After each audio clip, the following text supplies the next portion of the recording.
Hello everyone, welcome to Computer Science E7. This is lecture 4, Exposure Continued. So if you'll notice, we passed out assignment 2 today. You can find the PDF online, or if you have a copy here, you can also read through it if you would like. And assignment 1 was due today about 6.5 minutes ago or so. So hopefully you've gotten those in on time. And so this assignment builds upon the last one in that it's a little bit less introductory, and we're getting into a bit more of the more interesting material now. So whereas before it was really like, say hello, introduce yourself, show us what your photographs are. Now it's more like, okay, here's the stuff that we're really getting into, and so welcome to Computer Science E7. And so it's saying that to you in very much a,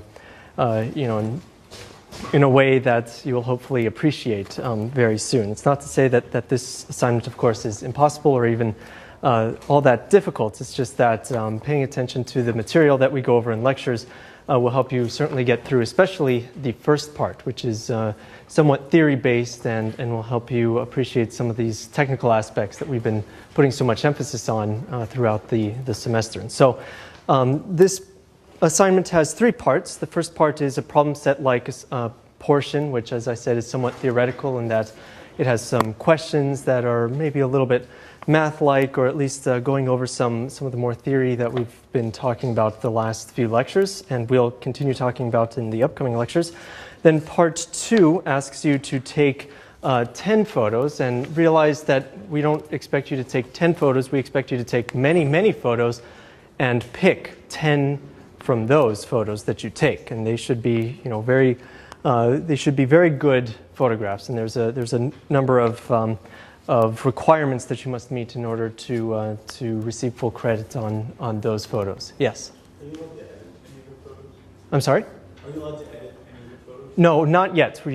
No editing of any photos, please. So just pretty much when you take a photo, that's how we want it. It's sort of the raw photo, not a raw file, that is, not something in a raw format that came out of your camera, but sort of the raw photo that you just took and uploaded to Flickr. You can, if you need to, resize the image so that you can meet any Flickr upload requirements or anything like that, but just keep in mind that you should maintain that metadata. Remember in the software lecture we talked about how all of these files have additional pieces of information embedded within them that tells us some information about how the photograph was taken, when it was taken, so on and so forth. You want to be sure that that data is preserved. Image editors like Photoshop and even some, and definitely some free ones can maintain that metadata, but if you have any questions on that, do feel free to email us. And then part 3 is actually a continuation of part 2, where maybe you're getting stuck on some particular image in part 2 and you want to get some feedback on it.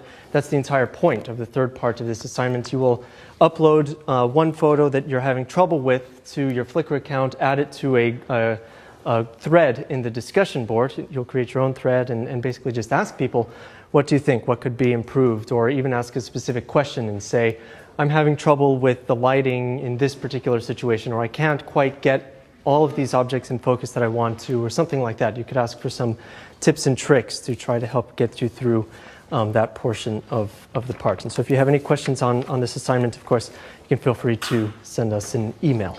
So recently we've been going over a lot of the exposure values that are dealing with your camera. So we've talked about pretty much the 4 major components that determine the exposure on your camera. And so I've given you the answer here for one of them, but what are the other 3, if you remember? So shutter speed is 1. We also have aperture, or F number, and the third one is, and there's even a 4th one that's sort of sneaky that you can't actually control on your camera per se, but that would be, the amount of available light. That is perhaps the biggest dictator of what all of these various settings can actually be set to. And so as we talked about, all of these things come in versions of stops. So one stop difference is basically having or doubling the amount of available light that you have when exposing a particular image. But realize that cameras don't usually operate strictly in one-stop increments. Sometimes they'll operate in half-stop or even third-stop increments. So for example, let's say we were working with the shutter speed of 1 well, this is a very good example because it says 1/1250th of a second, and that's about a third of a way from the next lower shutter speed, which would be 1/1000th of a second, and it goes on from there. So whereas before we were talking about stop increments in terms of, okay, well, 1/500th of a second is one stop away from 1/1000th of a second, realize that many cameras have additional increments in the middle there. So you might also have something like 1/700th and 1/850th or something like that, additional, so two additional increments within the stop. And so, of course, those aren't additional stops that you're getting for free. It's just additional level of control or finer grained control over the exposure values that you have. And so it may seem a little bit crazy to have that sort of that fine level of control where you can take you can take a photo with a difference of 250,000th of a second or something like that. But it really does become important when you are factoring in all of these other different types of exposure values into your image. And if you remember, we use shutter speed to try to freeze motion so that we could get either an action shot for, say, sports, or we could have a longer exposure time to introduce motion blur into the image. So if we wanted to get a little bit of artistic blur, then we could do it with a long shutter speed. And all this time I've been touting the use of a tripod to stabilize your camera to make sure that when you are using a very long shutter speed, it remains absolutely still so that you can have the shutter open for a second or 2 seconds or minutes or hours, and still it will remain relatively still so that only the objects that are moving within the image will appear to have motion blur. And there is actually an additional feature that some cameras, or rather some SLR cameras have, that can help you control motion blur a little bit more. And so if you flip through your SLR's manual, you may find this reference to a mirror lockup, or an MLU is as it's sometimes abbreviated. And if you remember from the way that SLRs work, and this is really only applicable to SLRs because compact digital cameras, as you'll understand in a moment, don't actually have this problem. But in SLRs, what happens when you take a photo is that there is the mirror inside, of course, that flips up and out of the way for the shutter to actually open and expose the sensor behind it. Now, this mirror has, non-zero mass. That is, it has some amount of weight to it. And so when it moves up and it hits the pentaprism up top, so there's actually a box that it hits at the top that keeps it from moving anymore, that can actually cause very, very slight vibrations in your camera that you would never actually notice or perceive individually, but at certain shutter speeds, even if it's on a tripod, you will notice a certain amount of motion blur within your images. And that's because this could drive you crazy. And in fact, if you're new to SLRs and you've used compact digital cameras even on tripods and have gotten very pristine, very crisp images without needing to use this feature, it could be a bit of a surprise when you use an SLR for the first time and realize that this thing happens. And so the mirror lockup, the whole point of this feature is that it moves the mirror up and out of the way before, or some significant amount of time before you actually take the photo. And on Canons, it's unfortunately difficult to enable. But once you go into the menus and enable it, then let's say I take a photo. You'll notice that the mirror has moved up, but if you're actually able to look inside, you'll notice that the shutter is still closed. So I push the button once, that moves the mirror up and out of the way. Now all those vibrations will sort of soften and dampen over time. And now that those vibrations have gone, I can push the shutter button a second time, and it will actually move the shutter up and take the photo. And then, of course, at the end, it will move the mirror back down. So you can imagine that there's some other reasons why you could get some shakiness or some motion blur into your SLR camera. What I just did, for example, by holding the camera and actually pushing down on the button, that again is putting very minute vibrations into the camera, into this whole system. So even if you use mirror lockup and you're using the shutter button, unless you're very careful, you can introduce some additional vibrations and get a little bit of blurriness in the photo that way. And that's when you realize that, okay, you're going to have to spend a little bit more money and get a remote unless your camera happens to come with one. But these are all sort of advanced things that you don't really need to, of course, to take a photo at all, but to get the absolute best photo that you can, you may realize that these are some techniques or some pieces of equipment that you will actually need to use.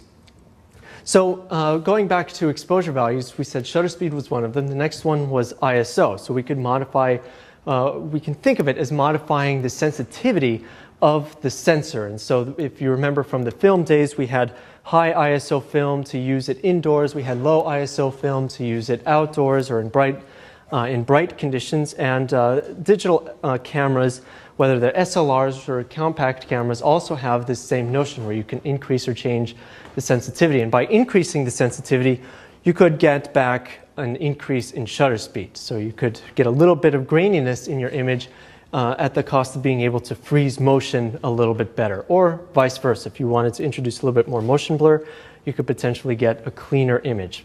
Because as you remember, the downside to increasing the ISO in pretty much any camera is that you get additional levels of noise or splotchiness, and it depends on how your camera reacts to high ISO images. Sometimes you'll just see little speckles of different colored pixels, whether it be red or blue, or an increase in brightness or a decrease in brightness. But sometimes they're very aggressive in their noise canceling characteristics, and you'll see that they try to smoothen it out a little bit by averaging some of the nearby pixels, and you'll get this sort of splotchiness that exists.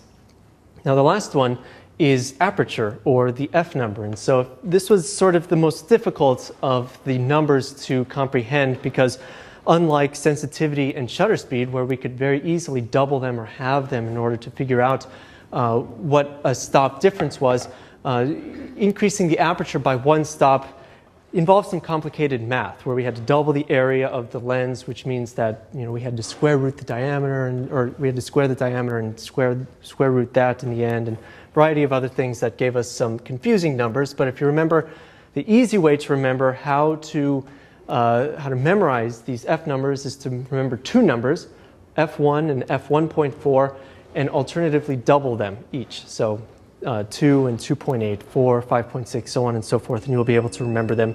Higher numbers mean that it is darker. It's a darker stop.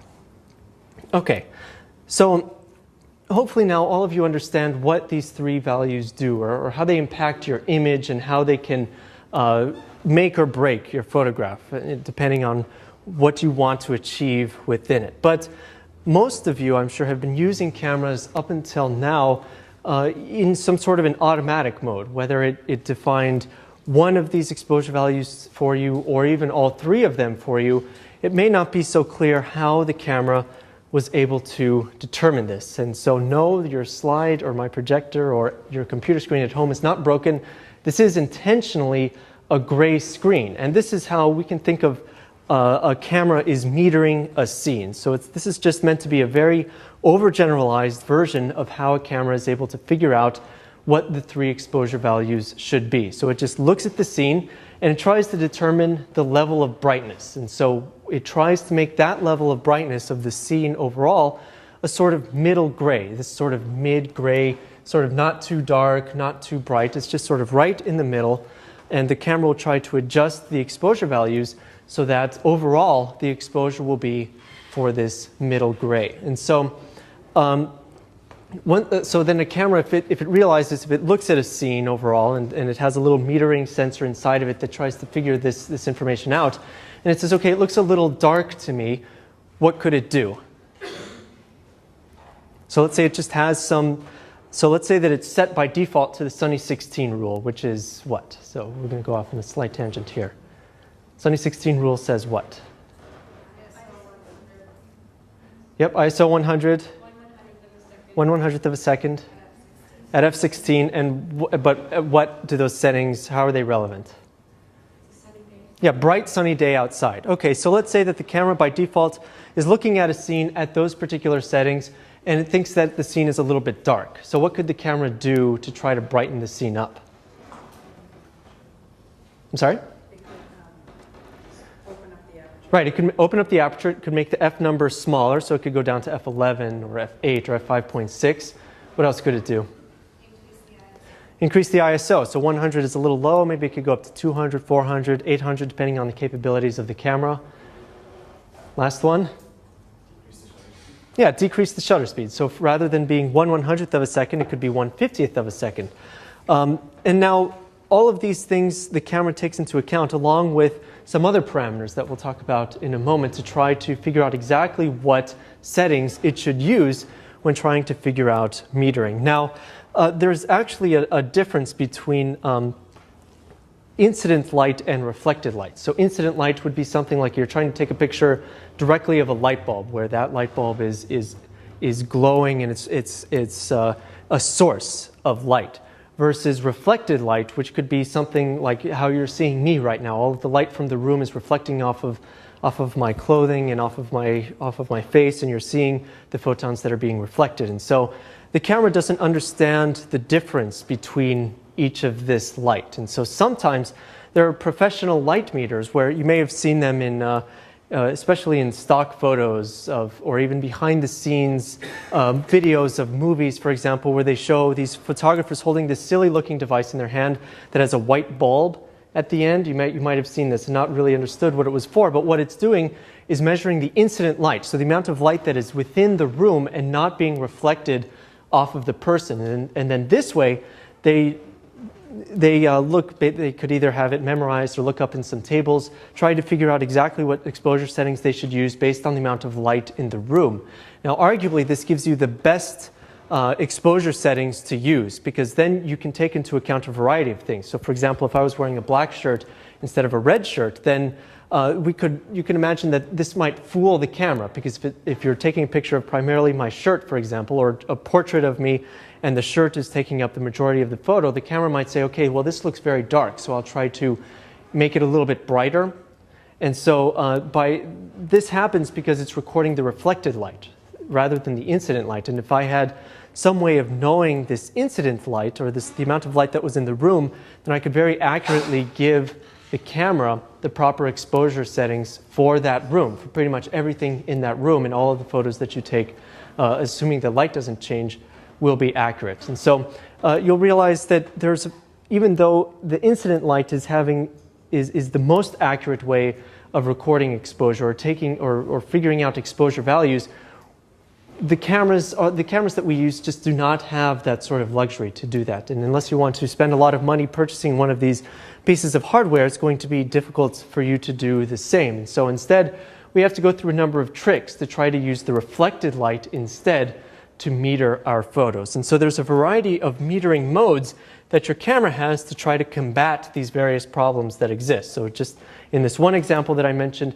I'm wearing a black shirt, and you're taking a portrait of me that's primarily of my shirt. Maybe it's of my upper body, for example. And so the camera then sees, the most of the image is black, is very, very dark, and it will try to increase the exposure values to bring it up to this sort of middle gray.